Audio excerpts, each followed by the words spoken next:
नमस्कार. आज आपण बनवणार आहोत अद्रक पाक. अद्रक पावशेर अद्रक घेतलेला आहे. हे आपण त्याच्यामध्ये मीठ टाकलेलं आहे आणि आता आपण त्याच्यामध्ये हे पाणी टाकणार आहोत. पाण्यामध्ये पूर्ण अद्रक बुडेल इतकं पाणी त्याच्यामध्ये टाकायचं.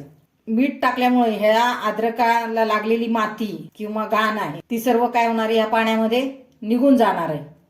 त्यासाठी आपण ह्याला 5 ते 10 मिनिटं पाण्यामध्ये ठेवणार आहोत. ह्या अद्रकामध्ये अशी भरपूर माती असते, ती सगळी अशी चोळून धुवून काढायची. त्याचे पूर्ण तुकडे करायचे, म्हणजे कानाकोपऱ्यात कुठं माती असेल ती सर्व ह्या पाण्यामध्ये निघून जाते. तर आता आपण हे अद्रक आहे ते बाजूला काढून घेऊ. पुन्हा परत धुण्यासाठी आपण हे स्वच्छ पाणी घेतलेलं आहे. ह्या पाण्यातही आपण थोडंसं मीठ टाकणार आहोत, की जेणेकरून ह्या अद्रकाला लागलेली थोडीफार जी माती असेल ती सुद्धा ह्या 5 मिनिटांमध्ये निघून जाईल. पुन्हा परत त्याला 5 मिनिटांसाठी पाण्यामध्ये ठेवायचं. तर आता आपण हे अद्रक बाजूला काढून घेऊ. आता आपण ह्या अद्रकाला हा जो चाकू आहे त्या चाकूने असे पूर्ण त्याच्यावरचं साल काढून घ्या. तर आता हे पूर्ण अद्रक आपण साफ करून घेऊया. पूर्ण अद्रक आपलं साफ करून झालेलं आहे. आपण ह्याला अगोदरच धुवून घेतलेलं होतं, म्हणून आता धुण्याची गरज नाही त्याला. तर आता आपण त्याचे बारीक असे तुकडे करून घेऊया. पूर्ण अद्रकाचे आपण असे बारीक तुकडे करून घेतलेले आहेत. आता आपण हे मिक्सरच्या भांड्यामध्ये टाकून बारीक करून घेऊया. हे अद्रक मिक्सर मधून बारीक करताना एवढी काळजी घ्यायची की त्यामध्ये 1 थेंबही पाणी टाकायचं नाही. आता आपण अद्रक मिक्सरला लावून घेऊया. असं हे अद्रक बारीक करून घ्यायचंय. गॅसवर मी पॅन ठेवलेला आहे, त्याच्यामध्ये मी एक छोटा चमचा तूप टाकणार आहे. आता हे तूप गरम झालेलं आहे. आता आपण त्याच्यामध्ये बारीक वाटलेला अद्रक आपण ह्याच्यामध्ये मिसळणार आहोत. गॅसची फ्लेम मात्र आपण आता लो करायची. आता ह्या अद्रकातलं पूर्ण पाणी आटेपर्यंत आपल्याला त्याला लो फ्लेमवरच व्यवस्थित हलवायचे. आणि ते हलवताना एवढी काळजी घ्यायची की ते आपलं जे पॅन आहे त्याला चिटकू द्यायचं नाही, सतत त्याला हलवत राहायचं. आता आपण ह्या अद्रकामधलं पूर्ण पाणी आटवून घेऊया. आता बऱ्यापैकी यातलं पाणी आटत आलेलं आहे. अद्रकामधलं पाणी आटवायला आपल्याला जवळजवळ 10 मिनिटं लागतात. पण त्या अद्रकाची क्वांटिटी किती आहे त्याच्यावर अवलंबून असतं. या अद्रक मधलं पूर्ण पाणी आटलेलं आहे, पहा तुम्ही.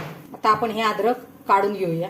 तर मी ह्या वाटीमध्ये अद्रक काढून घेतलेलं आहे. आता आपलं हे जे अद्रक आहे ते पाकासाठी तयार झालेलं आहे. तेवढाच गुळ आपल्याला त्याच्यामध्ये चिरून टाकायचा आहे. गुळ चिरण्याचा उद्देश एवढाच की त्या गुळामध्ये असलेला काडी आपल्याला दिसतो आणि आपण तो काढून टाकतो. त्यासाठी गुळ एकदम बारीक चिरून घ्यायचा आहे. 1 चमचा पुन्हा तूप टाकायचे की आपण त्याच्यामध्ये ह्या 4 लवंगा ह्याच्यामध्ये टाकायच्या आणि 2 मिरे. त्याच्यामध्ये आपण हे 4 लवंगा आणि 2 मिरे टाकलेले आहेत.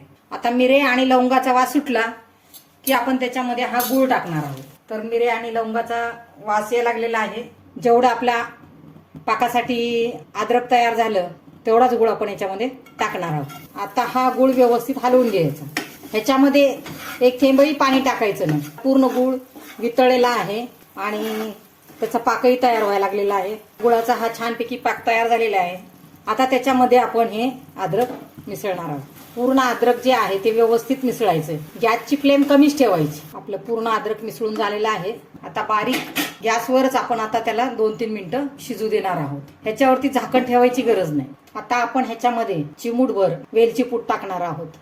आता हे वेलची पूड आपण व्यवस्थित मिसळून घेऊ. वेलची पूडही व्यवस्थित मिसळून झालेली आहे. आता मंद आचेवरच आपण ह्याला पुन्हा परत 5 मिनिटं ठेवणार आहोत. मधनं त्याला हलवत राहायचंय. आपला अद्रक पाक हा तयार झालेला आहे. तर आता आपण गॅस बंद करू. अद्रक पाक थंड होण्याची वाट पाहू. अद्रक पाक तयार झालेला आहे. अद्रक पाक जर आपण हिवाळ्यामध्ये रेग्युलर सकाळी खाल्ला तर आपल्याला सर्दीचा त्रास होत नाही. आणि बाहेरून जो आपण अद्रक पाक आणतो त्यामध्ये केमिकल मिक्स असतात आणि अर्थातच ते आपल्या आरोग्यासाठी हानिकारक असतात. त्यासाठी हा अद्रक पाक आपण घरच्या घरी घरच्या वस्तूंमध्ये बनवायचा. तुम्ही त्याला काचेच्या बरणीत किंवा प्लॅस्टिकच्या बरणीमध्ये ठेवू शकता. पण हा पाक जेव्हा तुम्ही यूज करायला घेताल तेव्हा त्याच्यामध्ये ओला किंवा खरकटा चमचा घालायचा नाही. हा पाक 2 ते 3 महिने सहज टिकतो. अशाच नवनवीन रेसिपी पाहण्यासाठी आपण माझ्या चॅनलला लाईक, शेअर आणि सबस्क्राईब करायला विसरू नका. धन्यवाद. मग करून तर पहा एकदा अद्रक पाक.